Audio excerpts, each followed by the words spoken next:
I'm being weighed down by all the amazing options of drivers this year. So which ones should I be putting in play? Let's go find out.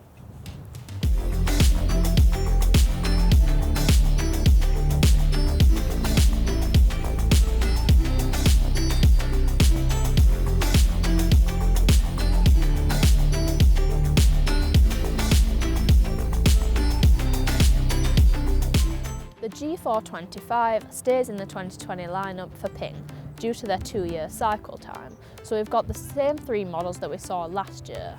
The Max model that I've got here, we've also got the SFT, which stands for straight flight technology, and the LST, which is their low spin option. Now across the 3, there wasn't massive differences in terms of carry. It was the Max that turned out the longest, up at 222 yards on average, but really there wasn't a massive difference between the 3. What we saw here in terms of ball flight was that the SFT was very draw biased. It was probably the best of the drivers I've tested in that category. It really straightened out your ball flight, and especially when I tested this with slices of the golf ball, they were really impressed. Now, one thing that I did find with the Max is, even though I've got the same shaft fitted into this that I had previously with the G410 driver, it spun a lot more and went a lot higher. So the spin with this was at the 3000s on average, which is clearly too much. Obviously, I could tweak this with a different shaft, but it's kind of interesting to see how the spin profile has changed moving into this model from the last one. Having said that, the spin was really consistent though, and it was one of the most consistent models for spin out there. This was also exceptional in terms of front to back distance on dispersion and also left to right, and was one of the best in the test in terms of consistency and overall dispersion. So if you're looking for forgiveness, you're definitely onto a winner here. Callaway's Rogue ST lineup is one of their biggest to date, with 4 different models to mean there's something really to suit everyone. We've got the Max model, which probably is still their main model, and then off from that we've also got the Max D, which is their draw biased offering. After that we've got the Max LS, which is a more low spinning model, but it also has that Max forgiveness, which sometimes we haven't seen in an LS model. After that, Callaway have brought a triple diamond offering to the range for the first time, so you can now get the option that was previously just available to tour players. Now, one thing about this range is you can see that the Max theme runs through 3 of the models, so the story is really about forgiveness, and because of that we do have larger, more elongated shapes. So at first, over the ball, for me, it's not really my thing. I'm used to a much smaller model, but it is a lot more confidence inspiring, which I think is going to suit a lot more of the market. And it also delivers serious impact. This Max driver, I was carrying over 230 on average, which is really a big distance for me to get so consistently. It was one of the longest in the test, which is definitely something that people are going to be impressed with.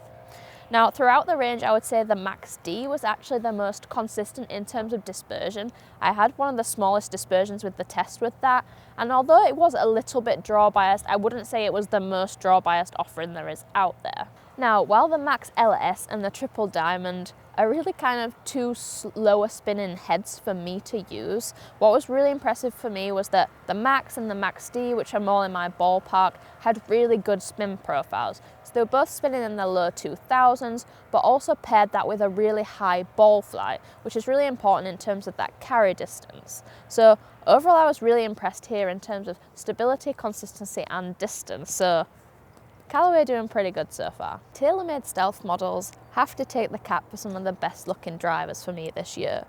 I love this red and black offering, and though it is bold and kind of love or hate it, for me I think it really stands out, and I really love the way it sits behind the ball.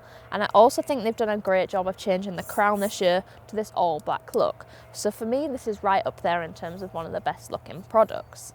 I also love the way this sounds and the way this feels. Having the new carbon face has really changed the feel and the sound, and I think it sounds fantastic when you hit this. It's definitely one of the best sounding products out there. In terms of performance, there was an increase in ball speed there, and my average distance was up just under 230 yards, which is definitely really impressive. The one thing that I would say is noticeable between the Stealth and the previous Sim 2 Max is that this definitely spins a little bit more and flies a little bit higher.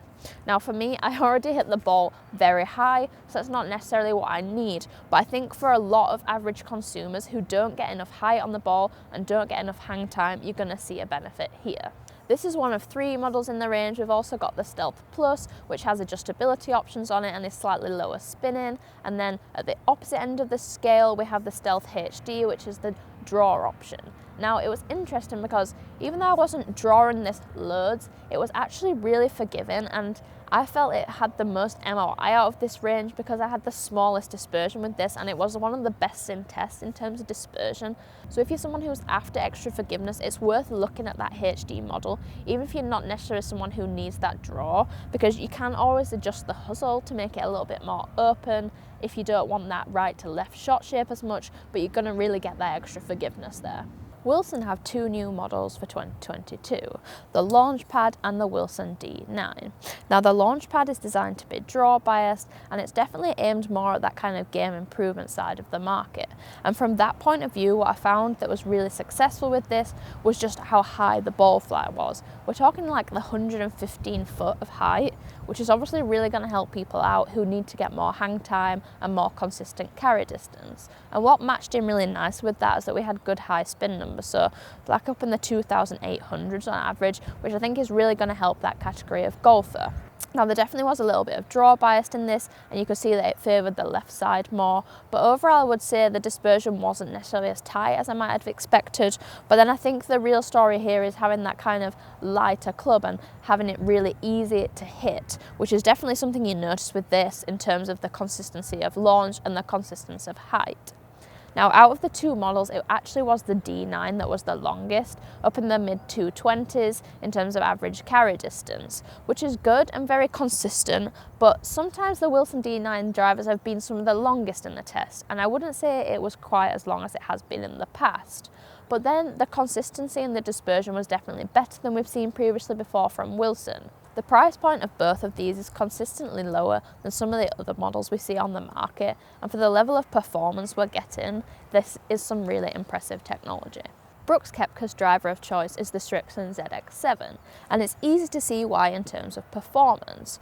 The big standout factor for me was just how good this feels off the face. I think this is one of the best feeling products that we've got on the market this year. Now, in terms of distance, this was pretty good. It averaged in the mid 220s, with my longest shot up in the 230s, which I'd definitely be really happy with. And also the height and the shot shape was really consistent, but I would say the dispersion was probably a little bit bigger than I would have liked. A big standout factor here was just how consistent the height of the shots were, and also how high this was flying, which I think is key for a lot of golfers, and this was matched with a really good spin number. So overall, I was really impressed with the performance here. The TSI models stay in the range for 2022, as Titleist have that 2-year product cycle. So we have the TSI 2 and the TSI 3 as models for this season. Now, between the 2 models, there is quite a distinct difference. The TSI 3 is a lot smaller compared to the TSI 2. And it's interesting because I saw that directly correlated into the distance that I hit them. With the TSI 2, because it's a little bit of a bigger club head, which is obviously going to be more forgiving, I just felt I couldn't move it quite as fast in my golf swing. And I carried that on average 222 yards compared to 231 with the TSI 3. So quite a big difference. In fact, the TSI 3 ended up being the second longest in the whole test, and my longest shot with this went 241 yards, which is the furthest shot I hit with all my testing. So in terms of distance, the TSI 3 is exceptional.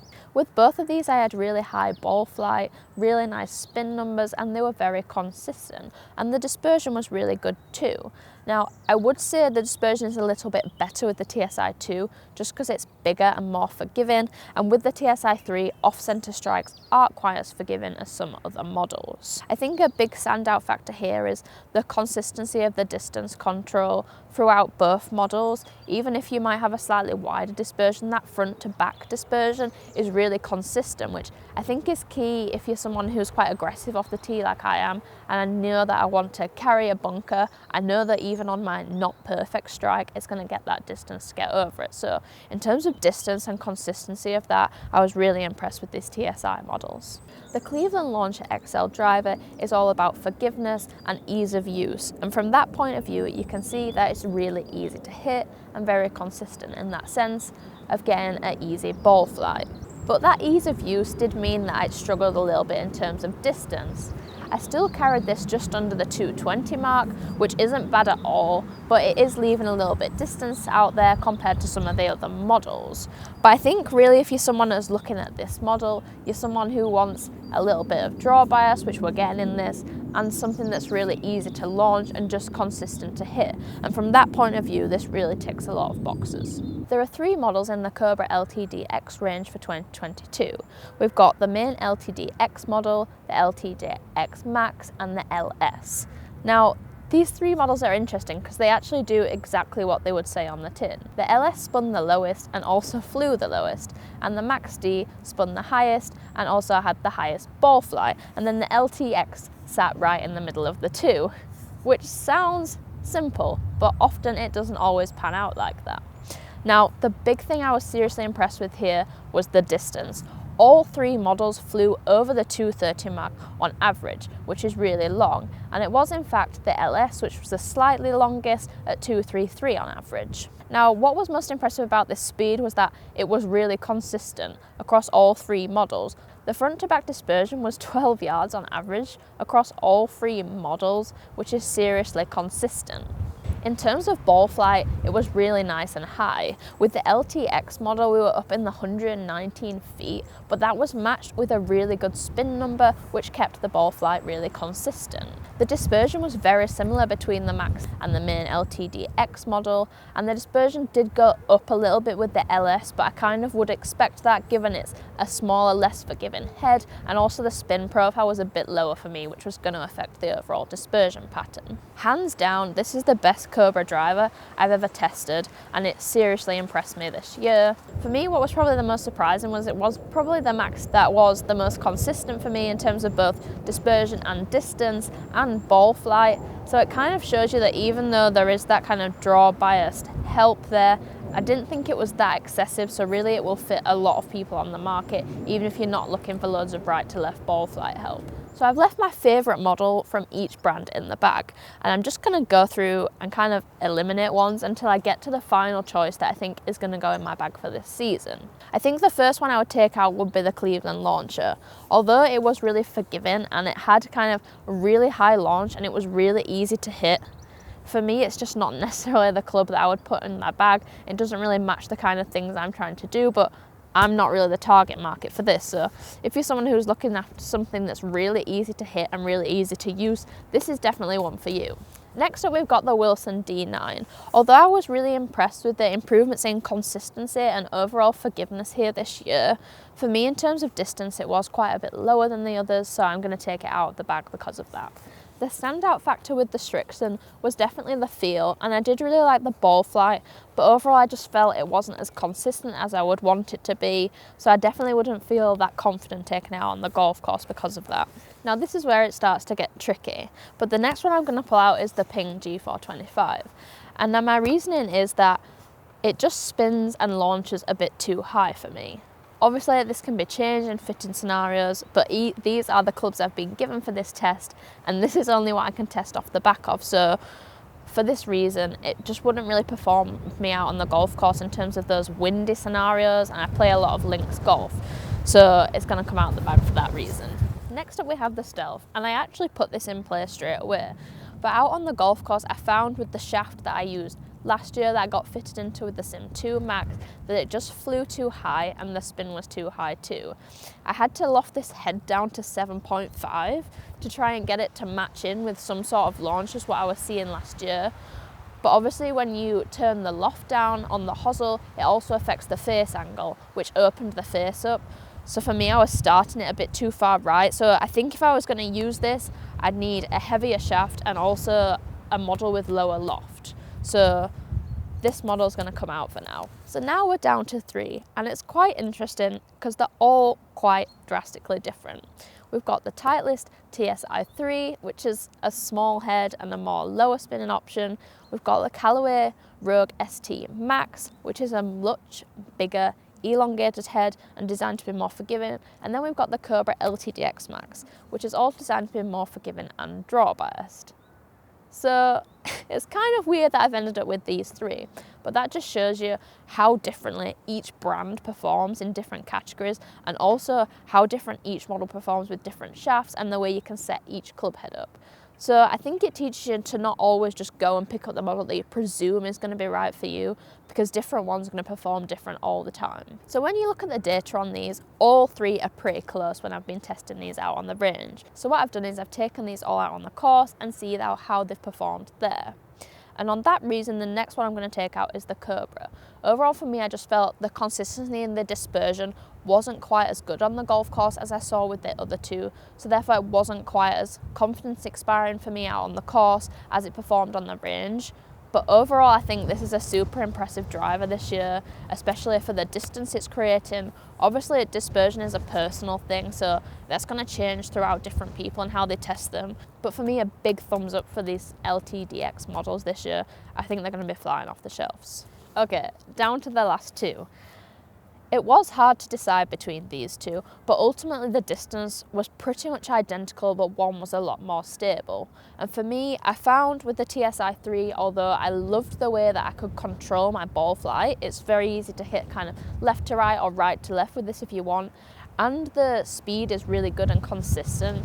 I just felt a little bit with my off-center strikes that because it's a smaller head, it wasn't quite as forgiving in terms of direction, and I lost out a little bit. So the TSI3 is going to be my number 2 choice for this year, which means this year the best driver for 2022, and the one I'm going to be putting in play, is the Callaway Rogue ST Max. The distance was off the charts good with this, averaging up in the mid 230s, which is really good distance control for me, and it was also really consistent. I loved the high ball flight it gave me, and also really managed to dial the dispersion in with this. And what's interesting is, even though I've been in very similar Callaway heads in the past, in the driver shaft we've actually gone up 10 grams, and we've also gone down 1.5 degrees in loft. So it just shows you how different model to model club heads are, and I can't state enough how much you should go get fit. Even if you think, oh, I'm just going from last year's Callaway into the new one, the club heads are completely different, and they often require completely different shaft and loft requirements. Anyway, that's all for today. I hope you've enjoyed this video, and personally, I can't wait to get out on the course with this driver this year.